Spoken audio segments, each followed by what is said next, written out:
ঠাকুর, মা ও স্বামীজির চরণে প্রণাম নিবেদন করে এই দিব্যত্রয়ী সকল ভক্তদের জন্য পাঠ করছি উদ্বোধন কার্যালয় থেকে প্রকাশিত শ্রী ম কথিত শ্রী শ্রী রামকৃষ্ণ কথামৃতর কিছু বিশেষ অংশ। আজ পাঠ করব কলিকাতায় শ্রী ঈশ্বরচন্দ্র বিদ্যাসাগরের সঙ্গে শ্রী রামকৃষ্ণের মিলন পর্বের চতুর্থ পরিচ্ছেদ, জ্ঞান ও বিজ্ঞান, অদ্বৈতবাদ, বিশিষ্টাদ্বৈতবাদ ও দ্বৈতবাদ, এই তিনের সমন্বয়, এবং পঞ্চম পরিচ্ছেদ, ভক্তিযোগের রহস্য। শ্রীরামকৃষ্ণ: ঋষিদের ব্রহ্মজ্ঞান হয়েছিল। বিষয়বুদ্ধির লেশমাত্র থাকলে এই ব্রহ্মজ্ঞান হয় না। ঋষিরা কত খাটত, সকালবেলা আশ্রম থেকে চলে যেত, একলা সমস্ত দিন ধ্যান চিন্তা করত, রাত্রে আশ্রমে ফিরে এসে কিছু ফলমূল খেত। দেখা, শোনা, ছোঁয়া এসবের বিষয় থেকে মনকে আলাদা রাখত, তবে ব্রহ্মকে বোধে বোধ করত।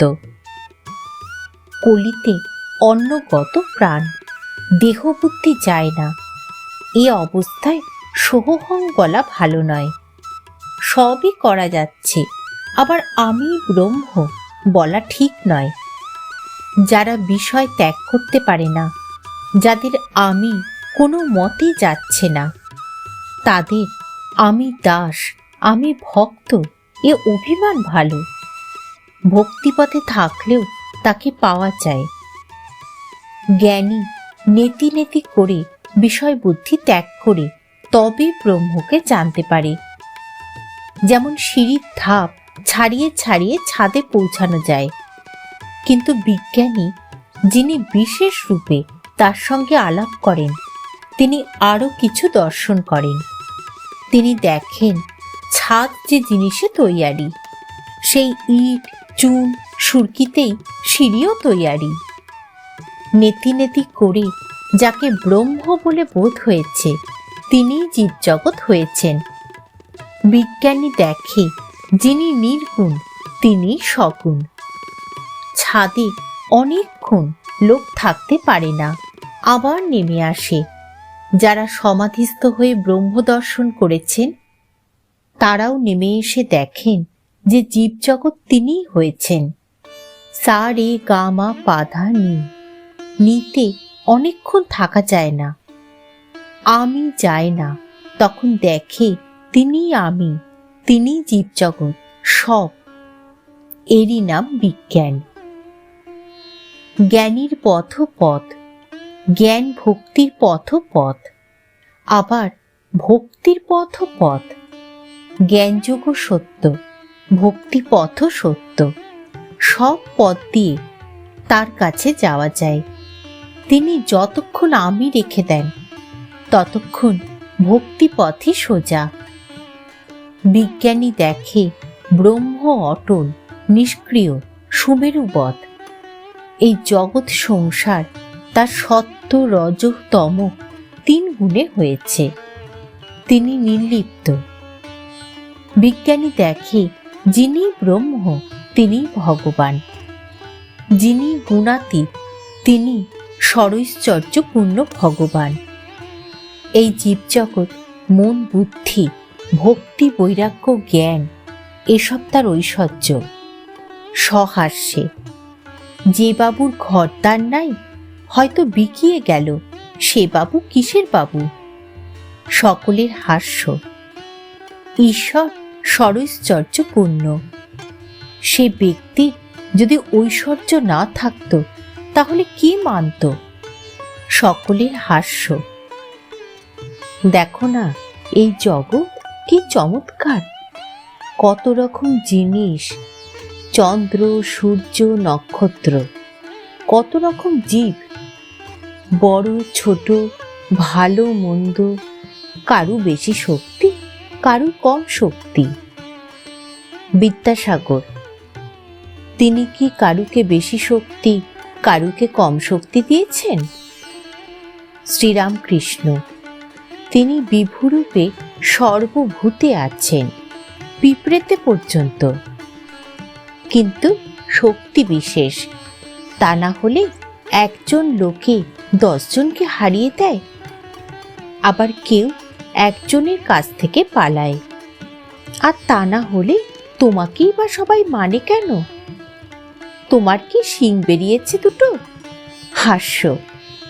তোমার দয়া, তোমার বিদ্যা আছে অন্যের চেয়ে, তাই তোমাকে লোকে মানে, দেখতে আসে। তুমি এ কথা মানো কি না? বিদ্যাসাগর মৃদু মৃদু হাসিতেছেন। শ্রীরামকৃষ্ণ, শুধু পাণ্ডিত্যে কিছু নাই, তাকে পাবার উপায়, তাকে জানবার জন্যই বই পড়া। একটি সাধুর পুঁথিতে কি আছে? একজন জিজ্ঞাসা করলে সাধু খুলে দেখালে। পাতায় পাতায় ওম রাম লেখা রয়েছে, আর কিছুই লেখা নাই। গীতার অর্থ কি? 10 বার বললে যা হয়। গীতা গীতা 10 বার বলতে গেলে ত্যাগী ত্যাগী হয়ে যায়। গীতায় এই শিক্ষা, হে জীব, সব ত্যাগ করে ভগবানকে লাভ করবার চেষ্টা করো। সাধুই হোক, সংসারী হোক, মন থেকে সব আসক্তি ত্যাগ করতে হয়। চৈতন্যদেব যখন দক্ষিণে তীর্থ ভ্রমণ করছিলেন, দেখলেন একজন গীতা পড়ছে, আর একজন একটু দূরে বসে শুনছে আর কাঁদছে, কেঁদে চোখ ভেসে যাচ্ছে।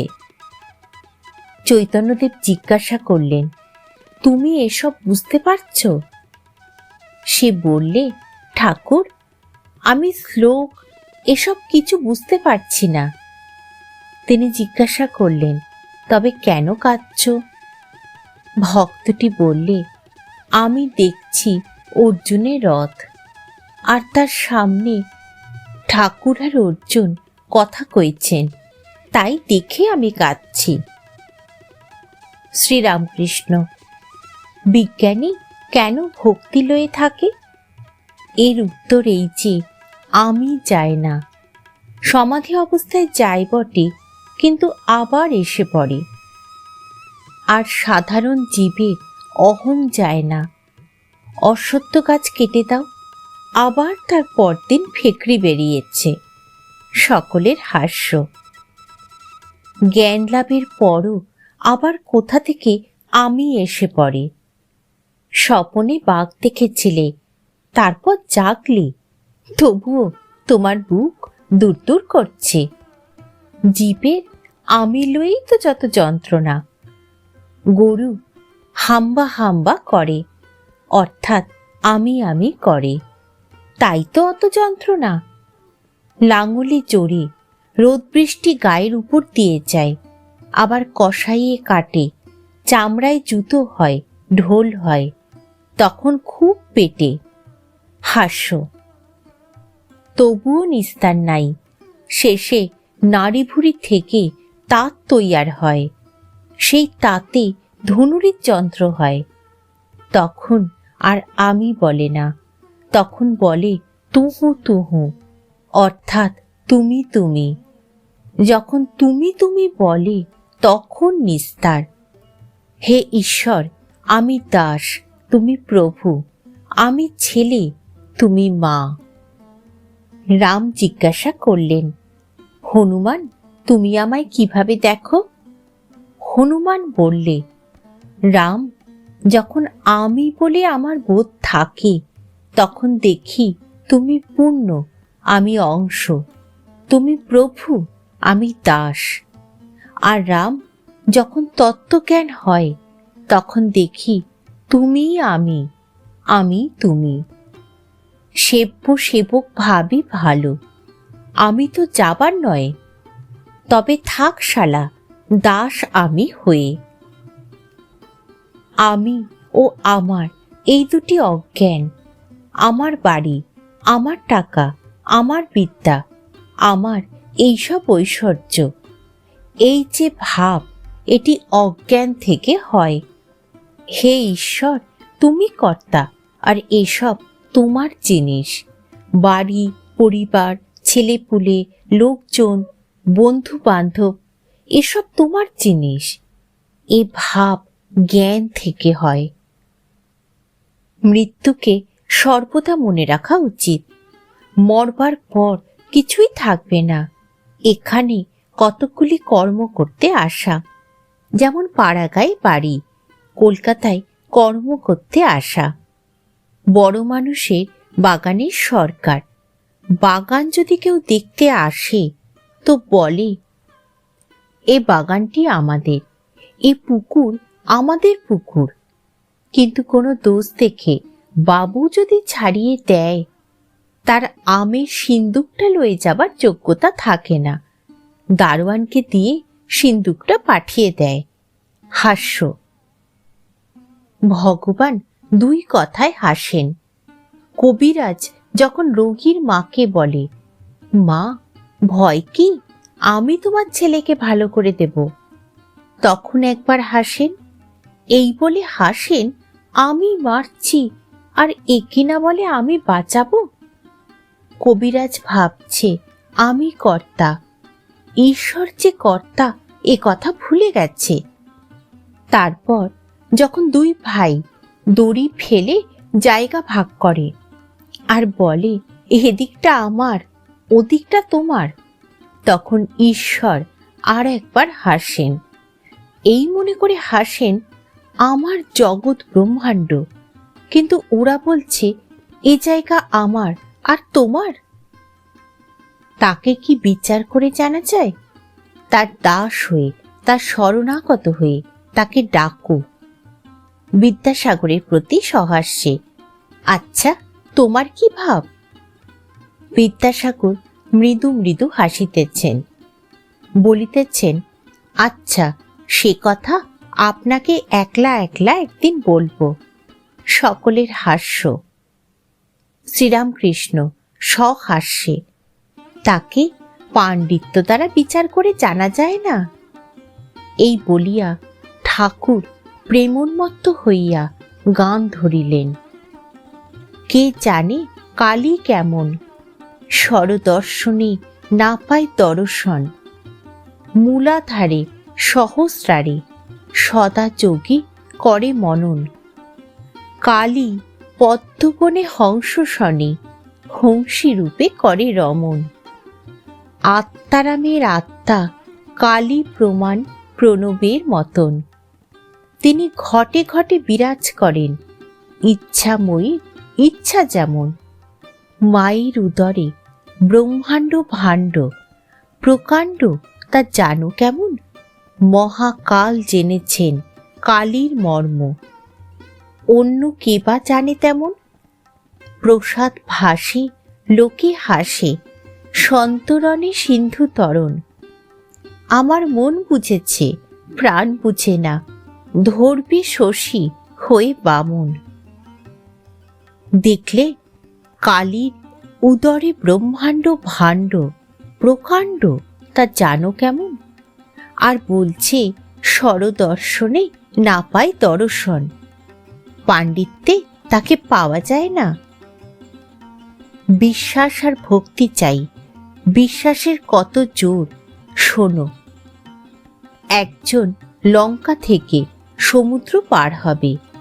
বিভীষণ বললে, এই জিনিসটি কাপড়ের খুঁটে বেঁধে লও, তাহলে নির্বিঘ্নে চলে যাবে, জলের উপর দিয়ে চলে যেতে পারবে। কিন্তু খুলে দেখো না, খুলে দেখতে গেলে ডুবে যাবে। সে লোকটা সমুদ্রের উপর দিয়ে বেশ চলে যাচ্ছিল। বিশ্বাসের এমন জোর।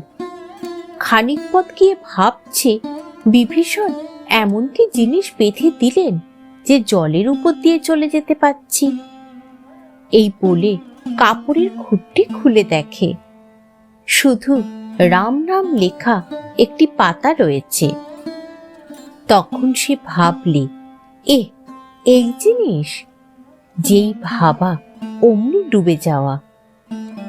কথায় বলে, হনুমানের রাম নামে এত বিশ্বাস যে বিশ্বাসের গুণে সাগর লঙ্ঘন করলে, কিন্তু স্বয়ং রামের সাগর বাঁধতে হলো। যদি তাতে বিশ্বাস থাকে তাহলে পাপই করুক আর মহাপাতকই করুক, কিছুতেই ভয় নাই। এই বলিয়া ঠাকুর শ্রীরামকৃষ্ণ ভক্তের ভাব আরোপ করিয়া ভাবে মাতোয়ারা হইয়া বিশ্বাসের মাহাত্ম্য গাহিতেছেন। আমি দুর্গা দুর্গা বলে মা যদি মরি, আখেরে দিনে না তারও কেমনে জানা যাবে কো শঙ্করী। ঠাকুর, মা ও স্বামীজির চরণে প্রণাম নিবেদন করে শেষ করছি আজকের পাঠ।